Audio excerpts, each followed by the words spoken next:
From the Center for Agricultural Profitability at the University of Nebraska-Lincoln, this is Nebraska Farmcast. I'm Ryan Evans. In 2017, the University of Nebraska-Lincoln's Institute of Agriculture and Natural Resources, along with Nebraska Extension, committed to implementing a multidisciplinary beef systems initiative to develop and implement beef production systems across Nebraska. A parallel project supported by the Foundation for Food and Agriculture Research brought together a panel of agricultural lenders from across Nebraska to advise UNL researchers on financial considerations for producers who are implementing new or expanding existing operations. The panel of lenders first met in 2019 and recently reconvened from June 27th to the 30th, 2023, to assess the shifts in economic conditions and lender perspectives over the past 4 years. They discussed everything from the challenges posed by drought and rising inflation to the nuances of cash flow management and obstacles facing the next generation of farmers. Jay Parsons, a professor and farm and ranch management specialist with the Center for Ag Profitability here at Nebraska, was part of both discussions, and he joins me now to talk more about what was covered this past June when the Ag Lenders panel held their forums. Hi, Jay. Thanks for joining me again. Thanks for having me, Ryan. Yeah, so can you just start by giving us an overview of the purpose of the Ag Lenders panel that you attended and why getting their perspectives is useful? Yeah, well, this is it's tied to a project that we had here at University of Nebraska-Lincoln and was funded by the Foundation for Food and Agriculture Research. And as a part of that, we just basically proposed that we'd have an Ag Lenders panel that we'd get input on. Because like a lot of research here at the university, that project involves adoption of new technology, helping the younger producers come on board to an operation, that kind of stuff. So we're always interested in the perspective of lenders of what they're seeing out there in terms of just the overall mood, financial situation in terms of making those things happen. And the first key point from the lenders that you highlighted in your article up on cap.unl.edu was the impact of drought and how that's demonstrated the need for good drought management planning. So what were some of their concerns on the lenders panel about how drought has impacted livestock producers and then how they've been able to weather the storm or not? Yeah, well, it's interesting. It's not necessarily a concern. It's just kind of an observation of how things have played out. Anytime that we have a drought, people destock because they don't have the feed resources for it. In this case, we had extremely high cattle prices, so a lot of people, I shouldn't say a lot, but a significant number of people have destocked without plans to restock, right, as forage returns. So that was one of the observations that they had there. The other one was for those that did have a good drought management plan that they're going to really benefit from that because we're going to, we have high cattle prices. They see them, and we see them, quite frankly, persisting for a little while because that rebuilding of the herd is going to take some time. So those that were able to keep their numbers up are going to be able to basically benefit from those high prices for the next year or so. Great. And another takeaway focused on inflation, which you've been, of course, hearing a lot about, and rising interest rates. So can you just share what the lender perspectives were on inflation and higher interest rates, and then how those factors are posing new challenges compared to the past? Well, it's really interesting because, a lot of farmers have been in the business for some time. So and a lot of these lenders have too. So they remember the 1980s when interest rates were extremely high, much higher than they are today. So it's kind of interesting, the perspective that for the older generation, these interest rates don't really faze them that much.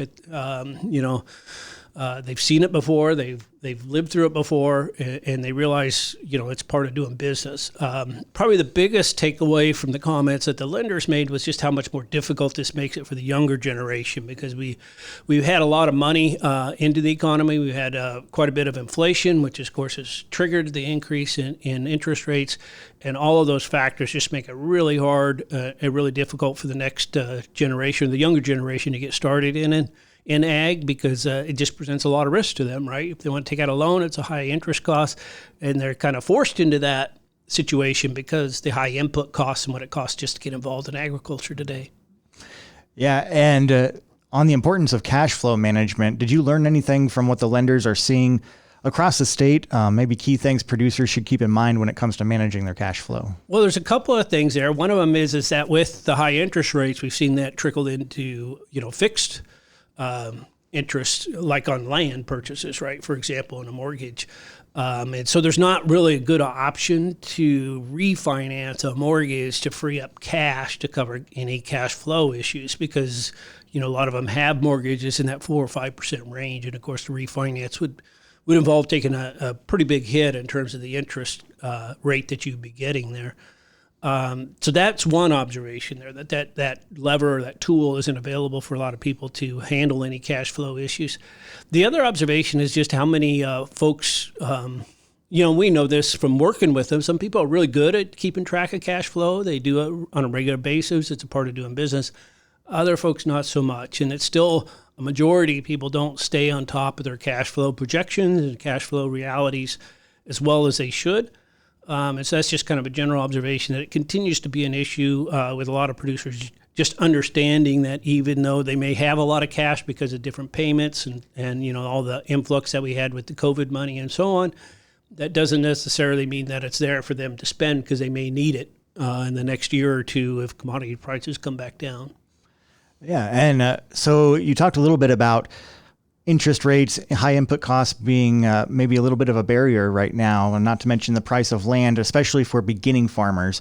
What were some of the barriers that might have been identified on the panel, and if there were possible solutions discussed for beginning farmers and conquering those barriers right now? Yeah, well, it was interesting because the lenders, there's a little frustration, I guess is the way I would say it, that people haven't been really taking a concrete, focused, committed approach to actually solving this issue with young producers. One of the lenders made a comment about, maybe we need to be more creative with tax credits and things like that.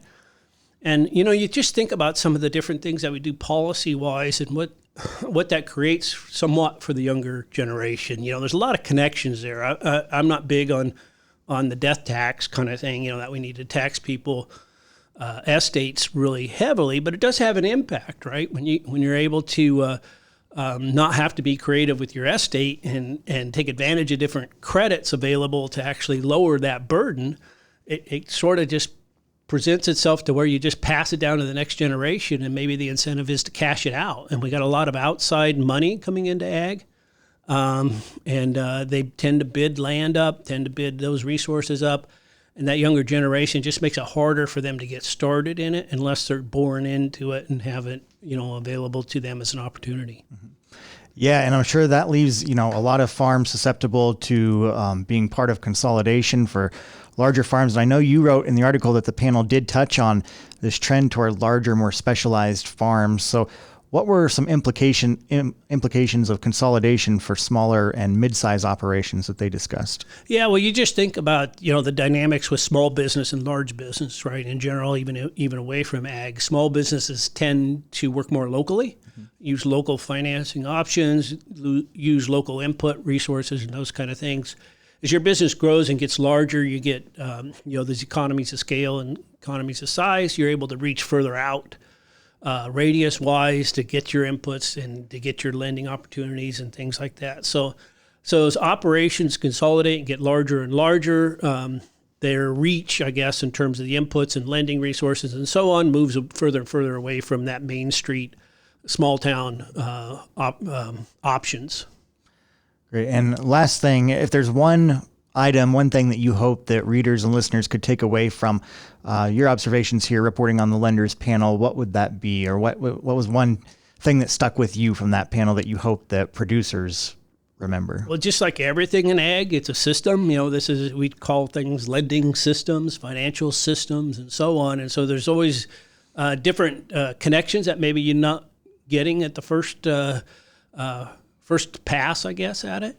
But the thing is there are some really significant things that we need to address, right? We need to address issues with helping farmers through cash flow situations. We definitely need to address some issues with the young producers, providing that opportunity for them to get started and become the next generation.